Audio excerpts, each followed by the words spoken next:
ഈ കന്യാസ്ത്രീ സമൂഹത്തെ മുഴുവൻ ഇന്ത്യയിലാകമാനം അപമാനിക്കാനും അവരെ ഒറ്റപ്പെടുത്താനും വേണ്ടിയിട്ടുള്ള ഗൂഢാലോചനയാണ്. അതിന്റെ പിറകില് ഛത്തീസ്ഗഡ് മുഖ്യമന്ത്രിയോട് ഇന്ന് അദ്ദേഹം പാർലമെന്റിൽ വെച്ച് ഇന്ന് അദ്ദേഹവും പറഞ്ഞിരിക്കുകയാണ്, നിയമത്തിന്റെ വഴിക്ക് പോകുന്നു. എന്ത് നിയമമാണ് പോകുന്നത്? നിയമം എന്ന് പറയുന്നത് വെള്ളരിക്കാപ്പട്ടണമാണോ? ഈ രാജ്യത്തെ ന്യായവും നീതി നടപ്പിലാക്കുന്ന ആരും എതിരല്ല. പക്ഷെ ഇവിടെ നിയമം നടപ്പിലാക്കും, നീതി നടപ്പിലാക്കും എന്ന് പറയുന്നവർ മനസ്സിലാക്കേണ്ടത് ഒരു കുറ്റവും ചെയ്യാത്ത, ഇന്നിപ്പോ അവർ പറഞ്ഞ ആ പെൺകുട്ടികൾ പറഞ്ഞിട്ടുണ്ടല്ലോ, ഞങ്ങളുടെ സമ്മതത്തോടു കൂടിയിട്ടാണ്, ഞങ്ങളുടെ പിന്നെ രക്ഷാകർത്താക്കളുടെ സമ്മതത്തോടു കൂടിയാണ് ഞങ്ങൾ പോയത്.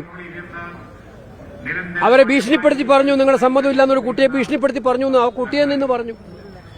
അപ്പൊ ഇതിന് വലിയ ഭരണകൂടവും സംഘപരിവാറും കൂടി ഭീഷണിപ്പെടുത്തിയിട്ട് ഈ രാജ്യത്ത് കള്ളക്കേസുണ്ടാക്കിയിട്ട് ജയിലിലടക്കുന്ന അവസ്ഥയിലേക്ക് ഇന്ത്യയിലെ കന്യാസ്ത്രീ സമൂഹത്തെ മാറ്റിയിരിക്കുകയാണ് ഇവര്. എന്നിട്ട് ഓരോ ദിവസവും കൂടുമ്പം പറയും നാളെ ജാമ്യം കിട്ടും, ഇന്ന് ജാമ്യം കിട്ടും, ഞങ്ങൾ അനുകൂലിക്കും പറയും നാടകം നടത്തിക്കൊണ്ടിരിക്കുകയാണ്. പക്ഷെ ഇത് അങ്ങേയറ്റം എല്ലാ ക്ഷമയുടെ അതിരുകളും അതിലംഘിച്ചുകൊണ്ടാണ് കേന്ദ്ര സർക്കാർ മുന്നോട്ട് പോകുന്നത്, ആ ഗവൺമെന്റ് മുന്നോട്ട് പോകുന്നത്. ഞങ്ങളിത് വളരെ ശക്തമായിട്ട് വീണ്ടും ടേക്കപ്പ് ചെയ്യും. ഇതിற்கு നീതി കിട്ടുന്നവരുള്ള പോരാട്ടത്തിൽ കോൺഗ്രസും ഇന്ത്യ മുന്നണിയും കൂടെ ഉണ്ടാവും. അല്ല, അതല്ലേ പറയുന്നത്, നാടകമാണ്. ഇപ്പൊ അവര് നാടകം നടത്തിക്കൊണ്ടിരിക്കുകയാണ്. ഇത് ഇന്നലെ പറഞ്ഞു NIA കോടതിയിൽ ജാമ്യം കിട്ടും, ഇന്ന് NIA കോടതി അഭിഭാഷകനെ എതിർത്തിരിക്കുകയാണ്. ഇതെന്ത് കേസാണ്? അതിന് മാത്രം എന്ത് കേസാണ് ഉള്ളത്?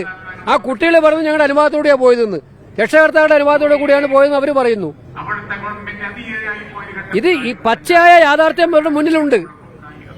എന്നിട്ടും ഇത്ര ഈ രീതി പെരുമാറുക എന്ന് പറഞ്ഞാൽ ഇവർക്ക് ഒറ്റ ലക്ഷ്യമുള്ളൂ. ഇവരുടെ DNA വളരെ ക്ലിയർ ആണ്. ഇവരുടെ DNA ന്യൂനപക്ഷ വേട്ടയാണ്, ഇവരുടെ DNA ദളിത് വേട്ടയാണ്, ഇവരുടെ DNA പിന്നോക്കക്കാർക്കും പാവപ്പെട്ട ജനറൽ കാസ്റ്റിനും എതിരായിട്ടുള്ള വേട്ടയാണ്. അതാണ് ഇവർ ചെയ്യുന്നത്. ഇവരെ നയിക്കുന്നത് മനുസ്മൃതിയാണ്.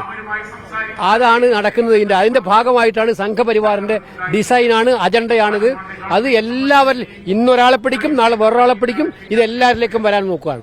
ഇതിനെതിരായിട്ടുള്ള ഏറ്റവും ശക്തമായ പോരാട്ടം നമ്മൾ നടത്തും. അല്ല, അതിനെക്കുറിച്ചൊന്നും ഞാനിപ്പോ പറഞ്ഞില്ല. അവരെല്ലാവരും അത് ഉൾക്കൊള്ളും, മനസ്സിലാക്കും തന്നെയാണ് എന്റെ വിശ്വാസം.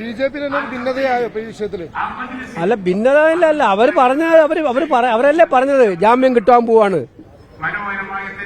ഇതിനകത്ത് ന്യായമായി ഇനിയിപ്പോ ആരിടപെട്ടില്ലെങ്കിൽ ജാമ്യം കിട്ടുന്നതാണ്.